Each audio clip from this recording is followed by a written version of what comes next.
पढ़ेंगे धर्म की सूक्ष्म गति और फल भोग में जीव की परतंत्रता। मार्कंडेय जी कहते हैं, धर्मव्याध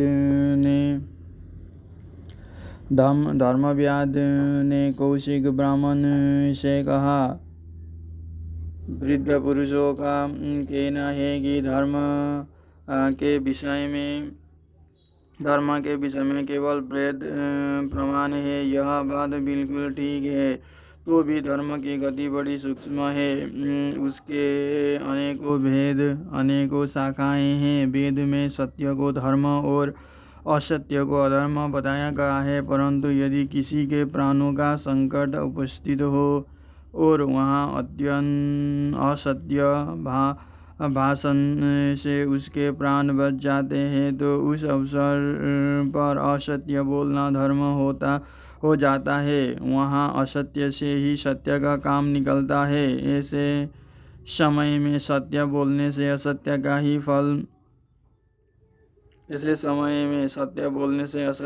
ही फल होता है।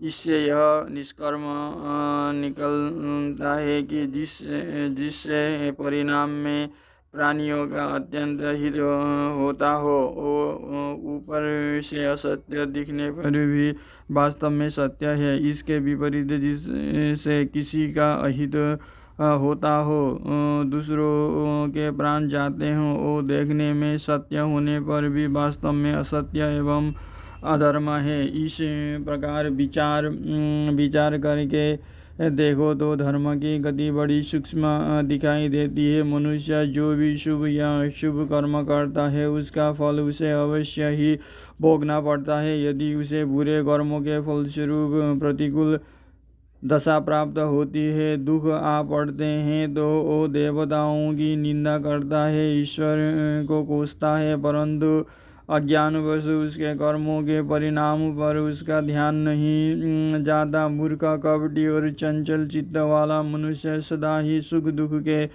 चक्कर में पड़ा रहता है। उसकी बुद्धि, सुंदर शिक्षा और पुरुषार्थ कोई भी उसे उस चक्कर से बचा नहीं सकते। यदि पुरुषार्थ का फल पराधीन ना होता तो जिसकी जो इच्छा होती उसे ही प्राप्त कर लेता, परंतु देखा यह जा रहा है कि बड़े बड़े संयमी, कार्यकुशल और बुद्धिमान मनुष्य भी उसका काम करते करते थक जाते हैं, तो भी उन्हें इच्छानुसार फल नहीं मिलता। तथा दूसरा मनुष्य जो जीवों को हिंसा करता है और सदा लोगों को ठगता ही रहता है, मौज से जिंदगी बिता रहा है, कोई बिना उद्योग के ही अपार संपत्ति का स्वामी हो जाता है, और किसी को दिन भर काम करने पर मजदूरी भी नसीब नहीं होती।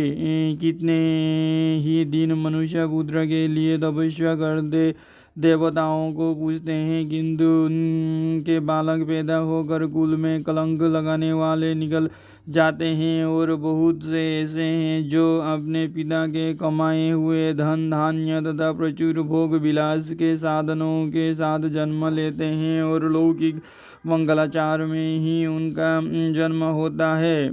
इसमें कोई संदेह नहीं कि मनुष्य को जो रोग होते हैं वे उनके कर्मों के ही फल हैं। जैसे बहेलिए छोटे मृगों को कष्ट देते हैं, उसी प्रकार वे रोग और व्याधियां जीवों को पीड़ा देती रहती है। भोग पूरा होने पर औषधों का संग्रह रखने वाले चिकित्सा कुशल वैद्य उन रोगों का उसी प्रकार निवारण कर देते हैं जैसे बधिक मृगों को भगा देते हैं। विप्रवर, यह तो तुम भी देखते हो कि जिनके पास भोजन का भंडार भरा पड़ा है, वे प्राय संग्रहणी से कष्ट पा रहे हैं, उसे खा नहीं सकते। दूसरी और जिनकी भुजाओं में बल है, जो सस्ते और शक्तिशाली है, वे अन्न के अभाव से त्राही कर रहे हैं। बड़ी कठिनता से उनके पेट में कुछ आ पाता है। इस प्रकार यह संसार असहाय है और मोह शोक में डूबा हुआ है। कर्म के अत्यंत प्रबल प्रभाव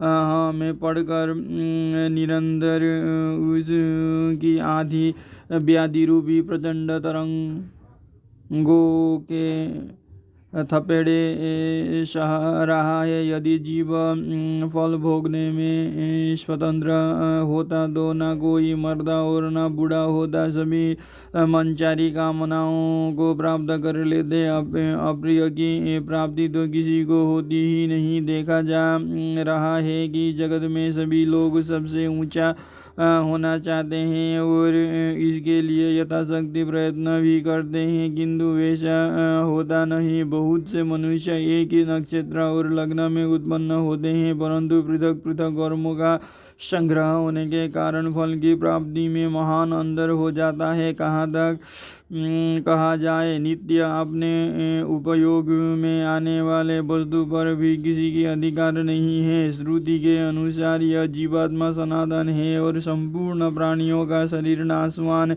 है। शरीर पर आघात करने से शरीर का तो नाश हो जाता है, किंतु अविनाशी जीव नहीं मरता। वो कर्म बंधन में बंधा हुआ फिर दूसरे शरीर में प्रविष्ट हो जाता है।